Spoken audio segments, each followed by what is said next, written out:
Merci Seigneur d'avoir permis cette occasion. Bonjour mesdames et messieurs, chers frères ivoiriens, chers frères africains. J'ai voulu simplement partager deux mots à tous nos frères et sœurs. Je suis Touré Zegen, je suis ivoirien, je suis patriote, panafricaniste en exil. À la suite de la mort du Premier ministre Ahmed Bakayoko, j'ai voulu passer un simple message à tout le monde. Mes condoléances à toute la famille biologique, à toute la famille du Woroba, à toute la Côte d'Ivoire, à Toulouse. Ne dit-on pas que chez nous en Afrique aussi, la mort nous permet de nous dire certaines vérités. Je ne crois pas que ce soit le moment pour certains d'entre nous de se taper la poitrine. Aucun d'entre nous n'a tué Ahmed Bakayoko. Et la compassion que les uns et les autres peuvent exprimer est une compassion normale. Nous sommes des humains.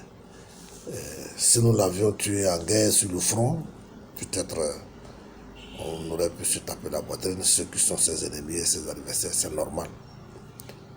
Mais on ne peut pas reprocher à quelqu'un qui compatit à la mort de quelqu'un, parce que nous qui sommes croyants et nous qui sommes chargés aussi de donner un peu d'exemple à nos jeunes frères, à nos grands frères, à ceux aussi qui n'ont pas encore découvert la puissance de Dieu, nous pouvons légitimement dire aux uns aux autres que on ne peut pas fêter la mort de quelqu'un, surtout que tu n'as pas tué.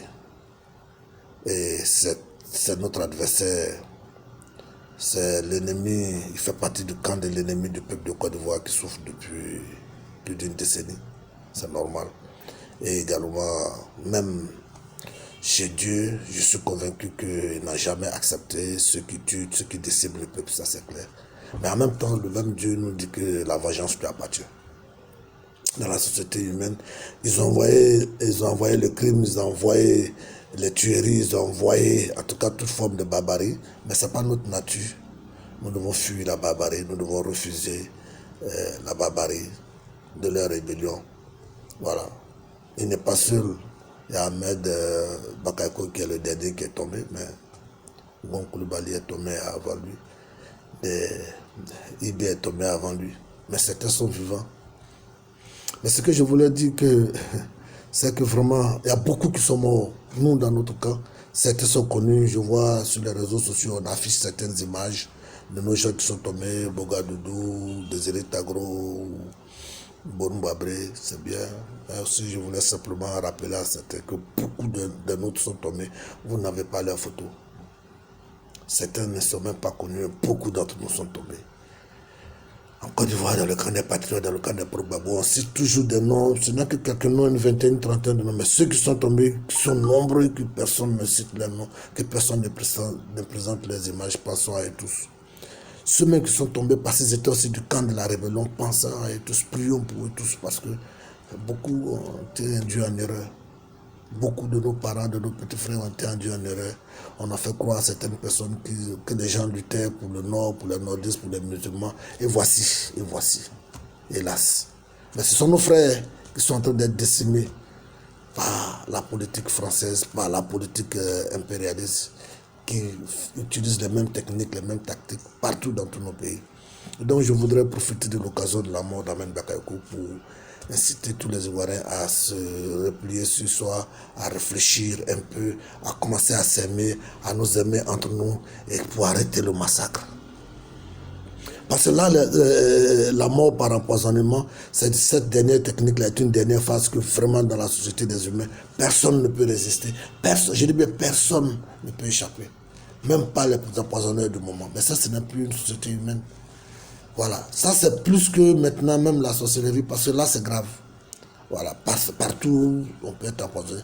On pensait que voilà, dans un front, dans un combat, voilà, si vous êtes en guerre, dans un combat frontal, c'est bon de mourir devant le fusil. Mais que ce soit toi-même, peut-être tes propres parents ou tes propres partenaires qui t'empoisonnent, non. Ça a dépassé l'humanité, ça a dépassé.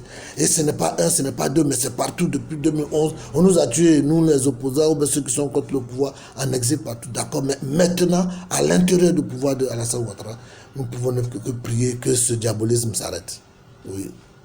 Prions pour la Côte d'Ivoire, prions que les Ivoiriens commencent à s'aimer, que les Ivoiriens prennent conscience que ce diable qui est rentré, qui a divisé le peuple ivoirien là, il meurt maintenant dans le nom de Jésus. Oui, que tous ceux qui sont derrière les crimes, les rituels, les crimes maléfiques, les empoisonnements meurent maintenant dans le nom de Jésus. C'est ce seul message que je voudrais lancer. Parce que le peuple ivoirien a trop souffert. Le peuple ivoirien a trop souffert. On peut l'aimer, ne pas l'aimer, mais quelle que soit la personne qui meurt, il faut qu'on sache que nous ne devons jamais être contents. Et parce que nous tous, nous sommes utilisés, nous sommes manipulés, nous sommes victimes d'un système que nous n'avons pas encore contrôlé. Ce système-là, il faut le tuer. Il faut tuer la politique française en Afrique. Il faut détruire la politique française en Afrique. Il faut détruire tous les agents de la France en Afrique. Je voudrais terminer par le simple fait que Ahmed Bakayoko était le grand patron de la franc-maçonnerie. Ça veut dire que spirituellement, il y a beaucoup de choses.